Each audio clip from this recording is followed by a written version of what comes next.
Sir నా friend one of the friend ఆయన home loan తీసుకోవడం జరిగింది ₹1,00,00,000. సో ఒక 8% ఇంట్రెస్ట్ తీసుకుందాం. ఈఎంఐ వచ్చేసి దగ్గర దగ్గర 85,000 పడుతుంది. కోటికి ఇంకో కోటి యాడ్ అవుతుంది. మొత్తం 2,00,00,000 ఆయన పే చేయాల్సి వచ్చింది. సో ఆయన శాలరీ వచ్చేసి దగ్గర దగ్గర మనకు ఒక 2 lakhs ఉంది. సో ఇప్పుడు ఆయన ఫినాన్షియల్ ప్లాన్ అనేది ఎలా చేసుకోవాలి అంటే 85,000 పోయినా కానీ దగ్గర దగ్గర మనోడు ₹1,00,000 1,15,000 ఎంతో ఉంటాయి. ఈ 1,15,000లో 20 years పాటు ఎలా ఇన్వెస్ట్ చేయాలి, ఎందులో ఇన్వెస్ట్ చేయాలి, ఫినాన్షియల్ ప్లాన్ ఎలా చేసుకోవాలి?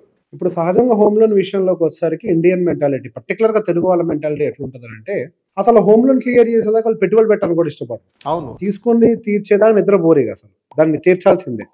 వాళ్ళకి 85,000 ఈఎంఐ ఉండనియండి, వాళ్ళకి నెల ఖర్చులన్నీ పోను 10,000 మిగిలితే 10,000, 15,000 మిగిలితే 15,000 ఎక్స్ట్రా ఎంతో కొంత పే చేస్తూనే ఉంటారు. 20,000 ఎందుకు కట్టాలి, మనం అనవసరంగా కోటికి కోటి ఇంట్రెస్ట్ పే చేస్తున్నాం కదా, ఒక 15 ఏళ్లలో క్లోజ్ చేసినా గానీ ఒక 30 లక్షల దాకా మనకి ఇంట్రెస్ట్ మిగులుతుంది. 28,000 to 28 lakhs 30 lakhs ఇంట్రెస్ట్ మిగులుతుంది. ఎందుకు అంత దూరం భారాన్ని పెట్టుకోవాలి అని చెప్పేసి బాగా ఫోర్స్డ్ గా పనిచేయడం మొదలు పెడుతూ ఉంటారు దాన్ని క్లియర్ చేయడానికి. సో బేసిక్ గా ఒక మనిషి వాడి ఇంటి ఈఎంఐని ఎర్లీగా క్లియర్ చేసే అంత తప్పు వాడి జీవితంలో ఇంకోటి చేయడం చెప్తా.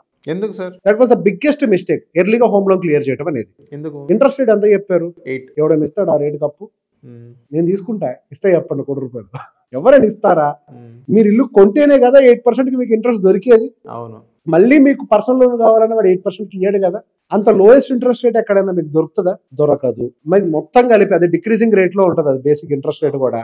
మీరు గట్టిగా మొత్తం కలిపి 50 పైసలు వడ్డీ కూడా కట్టరు కదా, 50% ఇంట్రెస్ట్ కూడా కట్టరు. మీరు నార్మల్ మ్యూచువల్ ఫండ్ లో యాక్సెస్ డబ్బులు ఇన్వెస్ట్ చేస్తే వర్స్ట్ కేసు 12 to 15% అయితే వస్తుంది కదా. సరే 15 లెక్క వేసుకుందాం. ఇప్పుడు సహజంగా మీ ప్రాబ్లం ఏంటి? ఇప్పుడు కోటికి నేను కోటి కడుతున్నా, ఇది మన ప్రాబ్లం. నేను కోటి ఈఎంఐకి కోటి లోనికి కోటి కడుతున్నా, 2 కోట్లు అవుతుంది. నేను చాలా ఇంట్రెస్ట్ లూజ్ అవుతున్నాను అని అనుకుంటున్నాను, అంతే.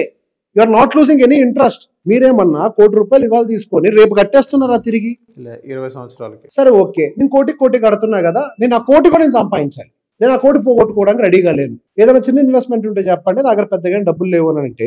మీరు ఈఎంఐ ఎంతైతే పే చేస్తున్నారో, మళ్ళీ చెప్తున్నా, ఈఎంఐ ఎంతైతే మంత్లీ పే చేస్తున్నారో అందులో 10% ఎస్ఐపి చేయండి. 10% అంతే.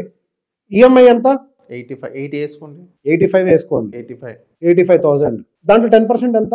8,000. 8,500. 8,500 రూపీస్ సేమ్ 20 years మీరు ఎస్ఐపి చేసుకుంటూ పోతే మీ దగ్గర అదే ₹1,00,00,000 వచ్చేస్తాయి.